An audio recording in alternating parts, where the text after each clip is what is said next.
हमने अपनी पिछली वीडियो में पढ़ा कि जो 3D सीरीज़ के एलिमेंट्स होते हैं उनकी एक स्पेशल प्रॉपर्टी ये रहती है कि वो कलर आयंस फॉर्म करते हैं।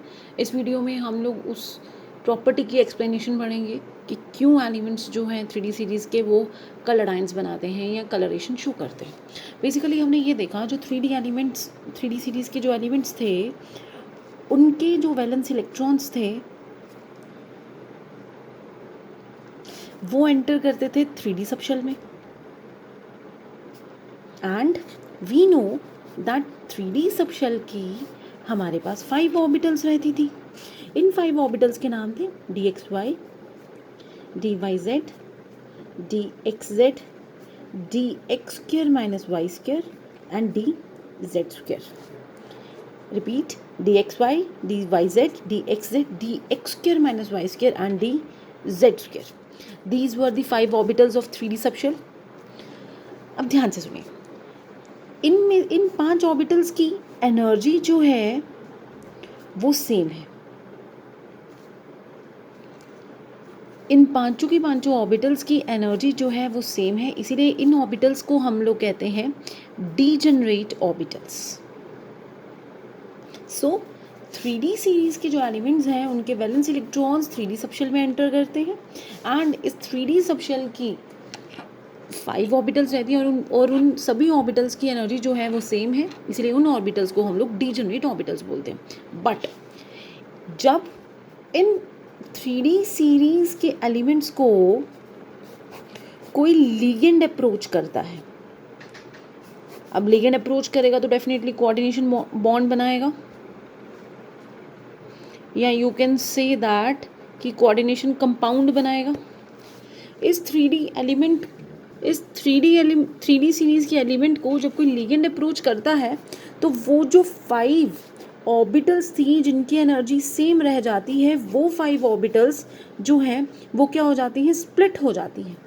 वो स्प्लिट हो जाती है 2 सेट्स में जिनकी डिफरेंट एनर्जीज रहती हैं, एक with the low energy and एक विद द हाई एनर्जी। थोड़ा सा देखते हैं क्या मैं बोल रही हूँ। बेसिकली हमारे पास ये डी सबशेल की 5 ऑर्बिटल्स हैं। आप मान लीजिए 1, 2, 3, 4 एंड 5। ये 5 ऑर्बिटल्स हैं हमारी डी सबशेल की।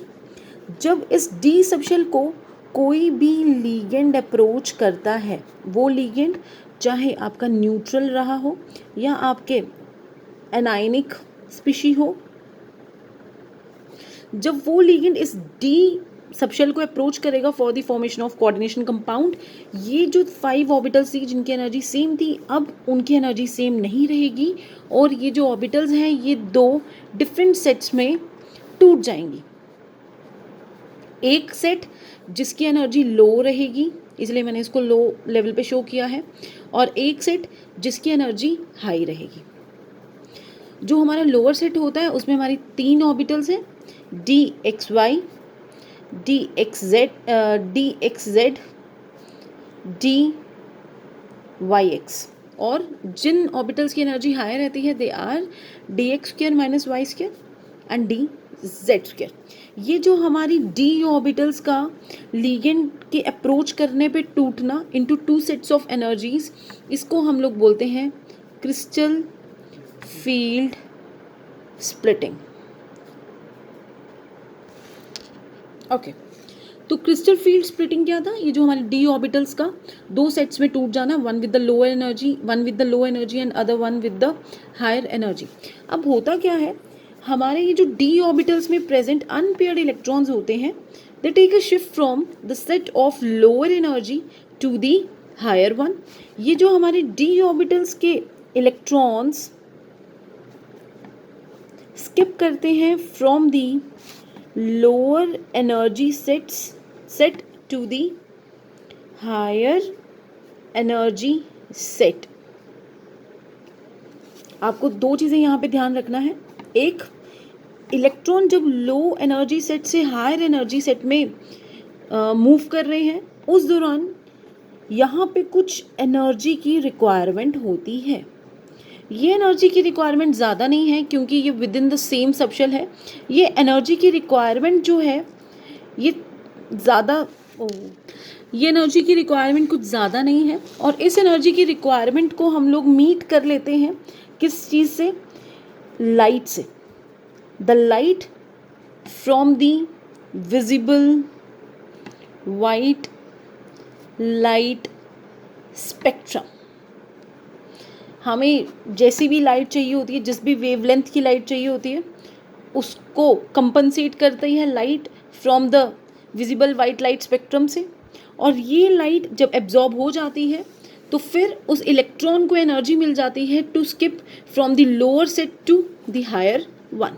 जब हमारी कुछ एनर्जी यहाँ से एब्जॉर्ब होती है और जब हमारा इलेक्ट्रॉन इस हायर सेट में पहुँच जाता है, after absorption the electron emit some light।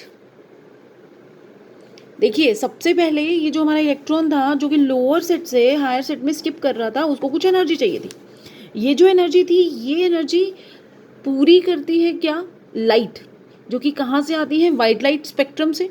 और जब ये इलेक्ट्रॉन उस एनर्जी को गेन कर लेता है और हायर सेट में पहुंच जाता है, वहाँ जाके ये थोड़ी सी एनर्जी क्या है? एमिट करता है। अगेन वो जो एनर्जी है वो that is in the form of light, और वो जो लाइट है दैट इज कॉरस्पॉन्ड, और you can say that is complementary to the absorbed light. तो यू कैन से दैट हमारा ये इलेक्ट्रॉन पहले लाइट को एब्जॉर्ब करेगा, एंड इस एब्जॉर्प्शन के बाद यही इलेक्ट्रॉन लाइट को एमिट करेगा। जब ये लाइट को एमिट करेगा तो definitely there must be some colouration, और ये कलरेशन ही होती है उसके आयंस की colouration.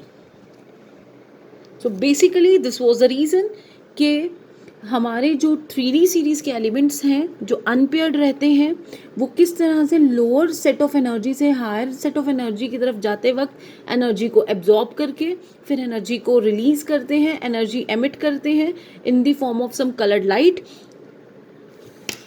And make the 3D series element to exhibit this property called as formation of colored ions.